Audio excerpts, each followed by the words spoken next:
Morning students. आज हम लोग क्लास 8 के मैथमेटिक्स के द्विआधारी संख्या के बारे में जानेंगे।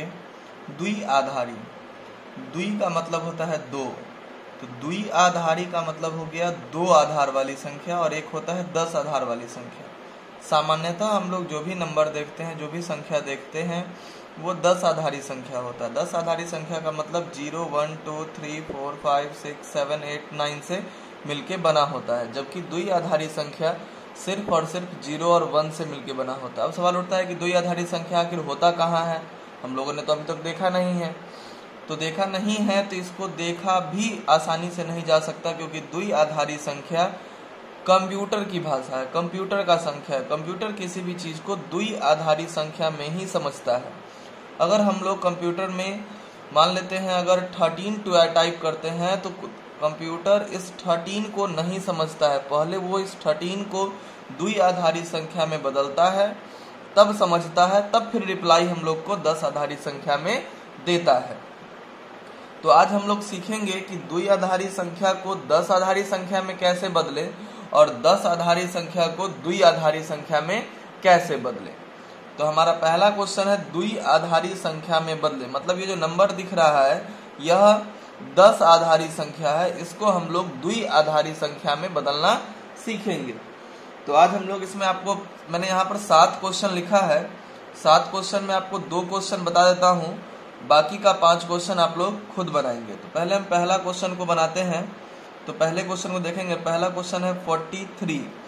तो 43 को हम लोग जो है 10 आधारी संख्या में बदलेंगे। तो बदलने के लिए क्या करना होगा हमको, 43 का अभाज्य गुणनखंड जिस तरीके से करते हैं उसी तरीके से करना होगा। बस यहाँ पर शर्त है कि यहाँ पर जब भी भाग लगाना होगा तो सिर्फ और सिर्फ 2 से भाग लगाना होगा।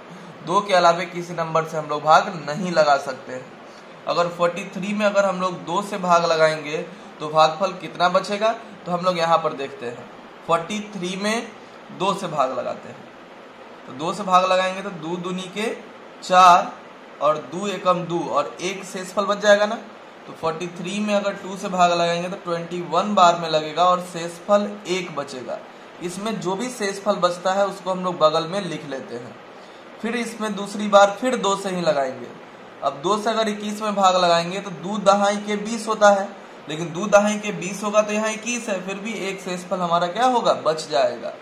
फिर इसमें 2 से भाग लगाते हैं तो 2 पंचे का 10 होता है, तो 2 पंचे 10 मतलब पूरा पूरा कट गया, शेषफल कुछ नहीं बचा, मतलब 0। फिर इसमें 2 से भाग लगाएंगे। 2 से भाग लगाएंगे तो 2 दूनी का 4, लेकिन यहाँ 5 है, 1 शेषफल बचेगा। फिर 2 से भाग लगाएंगे तो 2 एकम 2 मतलब पूरा पूरा कट गया, यानी शेषफल बचेगा 0। अब 43 को हमको लिखना है द्विआधारी संख्या में ना, तो ये जो शेषफल आया यही द्विआधारी संख्या का फॉर्मेट है। लेकिन इसमें करना क्या, हमको नीचे से लिखना शुरू करना है। यानी पहले इसको लिखेंगे यानी 1, फिर इसको लिखेंगे यानी 0, फिर इसके ऊपर वाला यानी 1, फिर 0, फिर 1 और फिर 1। यानी ये नंबर 43 को अगर द्विआधारी संख्या में अगर कंप्यूटर समझेगा, इसको समझेगा 1 0 1 0 1 1। ठीक इसी तरीके से हम दूसरा क्वेश्चन भी बनाते हैं। दूसरा क्वेश्चन आप लोग देखेंगे। तो दूसरा क्वेश्चन क्या है हमारा, 74। तो 74 को चेंज करते हैं। तो 74 का फिर एलसीएम की तरह से हम लोग काम करेंगे, अभाज्य गुणनखंड की तरह, लेकिन 2 से ही लगाना है। 2 तिहाई के 6, 1 बचेगा 4, 14, 2 सते 14, पूरा पूरा कट गया, शेषफल 0। फिर 2 से लगाते हैं, 2 एकम 2 बचेगा 1 7, 2 8 16 बचेगा शेषफल 1। फिर 2 से लगाते हैं, 2 नमा 18, शेषफल बचेगा 0। फिर 2 से लगाते हैं, 2 चौके 8, शेषफल बचेगा 1। फिर 2 से लगाते हैं, 2 दूनी के 4, शेषफल बचेगा 0। फिर 2 से लगाते हैं, 2 एकम 2 और शेषफल बचेगा 0। यानी अगर इसको हम नीचे से लिखना शुरू करेंगे अब तो क्या लिखाएगा, 1 0 0 1 0 1 0, एकदम नीचे से 1 0 0 1 0 1 0। यानी 74 भी चेंज हो गया बाइनरी नंबर में 1 0 0 1 0 1 0। द्विआधारी संख्या को हम लोग अंग्रेजी में बाइनरी नंबर बोलते हैं। ठीक है। अब हम लोग जानेंगे 10 आधारी संख्या बदलना। मतलब ये जो नंबर है हमारा, ये पहले से बाइनरी नंबर में दिया हुआ है, यानी ये नंबर हमारा 10 आधारी में था, तो इसको हम लोगों ने बदल दिया बाइनरी नंबर में। लेकिन अब जो ये नंबर है ये बाइनरी नंबर में यानी द्विआधारी संख्या में है, इसको हम लोग को बदलना है 10 आधारी संख्या में। इसमें भी हम लोग दो क्वेश्चन को बनाते हैं। पहला क्वेश्चन है 1101। तो 1101 को देखिए कैसे बनाते हैं। तो इसमें करना क्या है कि सब में 2 से मल्टीप्लाई करना है। इसको लिखने का बाइनरी 10 आधारी संख्या बदलने का फॉर्मेट है कि सब में 2 से मल्टीप्लाई करते हैं। पहला नंबर 1 है तो 1 में 2 से मल्टीप्लाई, बीच में ऐड का साइन देंगे। फिर सेकंड में क्या है 1 है, इसमें भी 2 से मल्टीप्लाई, फिर ऐड का साइन। फिर ये 0 है, 0 इसमें भी 2 से मल्टीप्लाई और फिर ऐड का साइन। फिर लास्ट में क्या है 1 है, इसमें भी 2 से मल्टीप्लाई। अब इसमें इसके बाद कुछ नहीं बचा, मतलब कुछ नहीं लिखेंगे। फिर क्या करना है, ये यहाँ पर जितना अंक रहेगा उतना 2 हमारे पास मौजूद हो जाएगा। 4 अंक है, 4 2 हो गया। फिर करना क्या है कि 2 पर पावर डालना है, पीछे से डालना हम लोग शुरू करेंगे और पीछे से ही डालेंगे। 0 फिर 1 फिर 2 और ये रहा हमारा 3। अब क्या करेंगे 1 इंटू 2 का पावर 3 कितना होता है 8। 2 का पावर 3 का मतलब हो गया 2 इंटू 2 इंटू 2 यानी 2 दूनी का 4 दूनी का 8, मतलब ये 8 हो गया। प्लस 1 इंटू 2 का स्क्वायर मतलब 2 इंटू 2 यानी 2 दूनी का 4, तो यहाँ पे क्या हो जाएगा 4। प्लस 0 में किसी भी चीज से मल्टीप्लाई करें, ऑलवेज का केस है 0 होता है। प्लस 1 इंटू किसी भी चीज के पावर में अगर 0 होता है तो उसका वैल्यू 1 होता है। हमेशा याद रखेंगे, चाहे वो कितना बड़ा भी नंबर क्यों ना हो, हम 5000 ही लिख लें और पावर में अगर 0 डाल दें तो ये 1 के बराबर हो जाता है।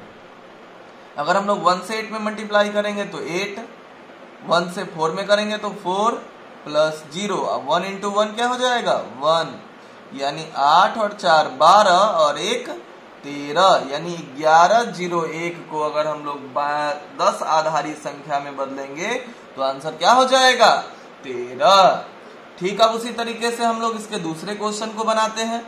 दूसरा क्वेश्चन है 1001।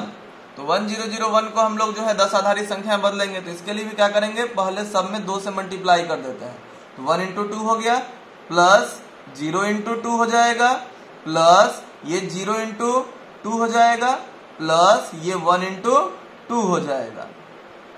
अब फिर पीछे से पावर डालना शुरू करेंगे 0 1 2 3। तो 1 इंटू 2 का पावर 3 8 हो जाएगा। प्लस 0 में मैंने अभी बताया है कि 0 में किसी भी चीज से गुना करेंगे 0 होता है। यहाँ भी 0 से मल्टीप्लाई करना है 0 हो जाएगा। अब 1 इंटू कुछ के भी पावर में 0 हो मतलब इसकी वैल्यू 1 होती है।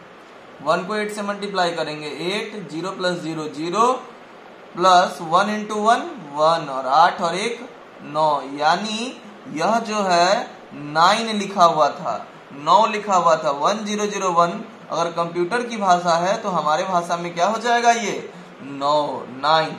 इस प्रकार हम लोगों ने देखा कि ये द्विआधारी संख्या हमारा समाप्त हो गया।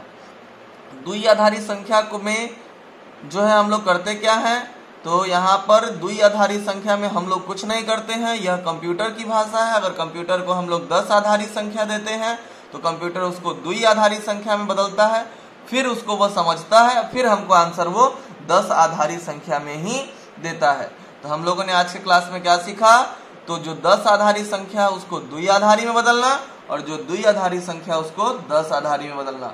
इस प्रकार आपका यह चैप्टर समाप्त हो गया। यहाँ पर मैंने 5 क्वेश्चन इसका भी दे रखा है और 5 क्वेश्चन इसका भी दे रखा है। आपका होमवर्क है कि इस दोनों को बना लेंगे और प्रैक्टिस करने के लिए बुक को खोलेंगे और बुक में पेज नंबर 83 में चैप्टर नंबर 6 है, वहां से भी आप और क्वेश्चन ले सकते हैं और क्वेश्चन को बनाकर प्रैक्टिस कर सकते हैं। Thank you.